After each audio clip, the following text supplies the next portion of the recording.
Hello everyone. So today I'm going to be reacting to quite a controversial song. I've been told it's Racism by Adam Calhoun. Now I know I'm a bit late to the party on this one. It's been out 3 years, and I'm pretty sure there's been a lot of reaction videos already made about it.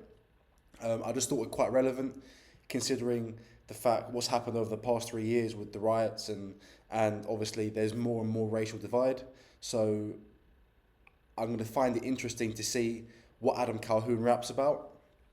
I know he's a patriot. I know what he stands for. I follow him on Instagram. So let's see what this is all about. I'm really excited for this. It's probably be quite a serious video, but let's get to it. And don't forget to like, subscribe, and hit the notification bell so you can see when more videos come out. I'm really looking forward to this. Let's get to it, and let's make sure, let's react to this seriously, because I think this is going to be a very, very interesting piece of music. Right off the bat. Oh, Nigga. Is that him saying that word? Fuck you, nigga. Let's see. What the fuck you rapping for? Cracker ass cracker, got your rebel flag with your camo hat backwards. Stains on your shirt with your fucked up teeth. Piece of shit truck broke down middle of the street. Old lady bitchin' in the passenger seat, smoking like a chimney. Kids in the back can't breathe. Got a kid on her lap, smack his ass if he speaks. Always wearing white beaters cause her ass getting beat. Okay, that's white trash, but what about a hillbilly? Redneck motherfucker, never even near a city. Out in the woods, hunting deeper than the wolves. Get that big old buck, bring them home, eat until they full. Or they out in the shed, on the side drinking shine. Old lady bitchin', better bring your ass inside. It's way past 9, you been drinking all night. Gotta get to work on time, up before the sun rise. They call me redneck, white trash, say it back. I don't care, kiss my ass. I don't care, kiss my ass. They call me redneck, white trash, say it back. I don't care, kiss my ass. I don't care, kiss my ass. They call me redneck, white trash, say it back. I don't care, kiss my ass. I don't care, kiss my ass. They call me redneck, white trash, say it back. I don't care, kiss my ass. I don't care, kiss my ass. What the fuck you rapping for? Nigga ass nigga, got your sagging pants with your ass hanging out the back. Hanging out in front of liquor stores selling crack, just so you could put some 24s on your Cadillac. Baby mama bitchin', you ain't taking care of business. All you do is smoke weed, run around with other bitches. And you can't keep a job cause you in and out of prison. Guess it must be Trump's fault cause you making bad decisions.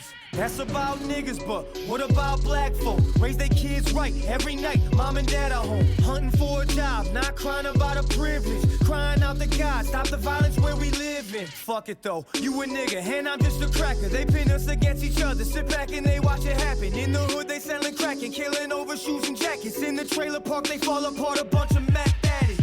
Call me redneck, white trash, say it back. I don't care, kiss my ass. I don't care, kiss my ass. They call me redneck, white trash, say it back. I don't care, kiss my ass. I don't care, kiss my ass. They call me redneck, white trash, say it back. I don't care, kiss my ass. I don't care, kiss my ass. They call me redneck, white trash, say it back. I don't care, kiss my ass. I don't care, kiss my ass. First of all, on the musical aspect of it, that was a great piece of music. He flowed perfectly, like really, really good. I wasn't expecting it to be that good in terms of the lyrics and the way he laid them out. It was really, really good. On the second aspect of the sort of message of the story, first of all, I like his outlook, right? Who cares what anyone calls you, right? Who cares? Doesn't change your life. If anyone calls you any of these words, you know how he was saying, people call him a redneck or white trash. He doesn't care. He's getting on with his business. He's living life as he wants to live his life. Live and let live. On the second aspect, obviously, there's the elephant in the room, and that's his use of a certain, what can be perceived as a derogatory term. Obviously, it's now used as a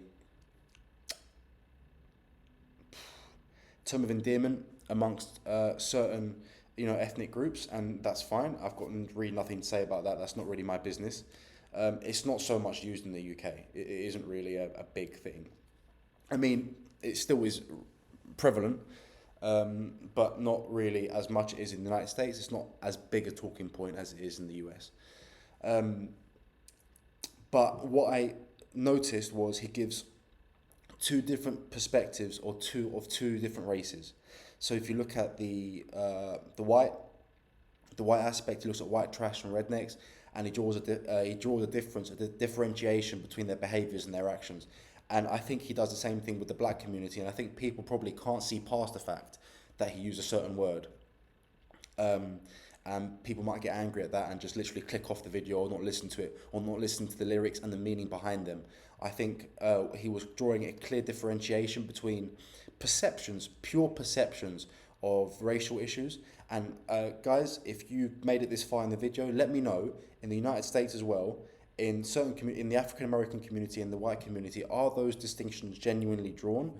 Is that just his perception in the music video, or can there be distinctions that are genuinely drawn between those different aspects of those racial communities? Because I'm not too sure. I'm slightly ignorant on the fact, because in the UK, again, like I said, it's not as big an issue as it is maybe in the United States. Or do people kind of inflate the issue larger than it needs to be? I think it's really, really important, this song, because of what's happened in recent years, with there seems to be a more racial and political divide that is really tearing the nation apart. On the face of it, I still think, though, that the United States is still quite unified. For example, in the last election, there were more African Americans voting for Donald Trump than we'd previously seen before. So I believe that's the fact. I'm not too sure. I haven't really researched it. I probably should. So let me know. Let me know your perspective in the comments. What you think. That'd be very, very interesting to find out if those differentiations between different sections of society or racial divides actually exist. And the second thing is, I liked at the end how he said, you're African American, I'm white. It doesn't matter. They literally use those two that racial difference to pin us against each other. And then what you're left with is rioting in the street, unstable society, and that allows people who sit at the very, very top. I'm not a conspiracy theorist. This is just being pragmatic, let's say.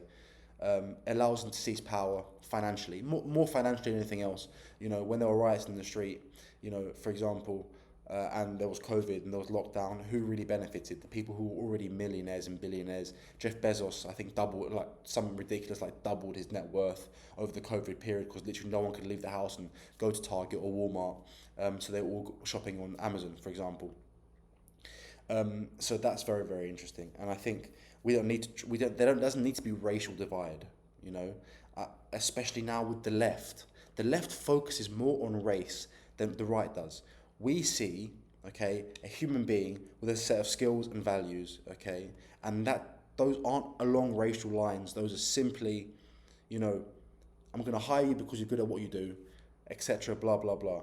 And it has nothing to do with skin colour. The moment you start making it about skin colour and calling the other side racist, it turns out you're the one who sees skin colour and sees racial divides, where in actual fact, more often than not, of course, you have small sects of the alt-right and the extreme left who see nothing but skin colour.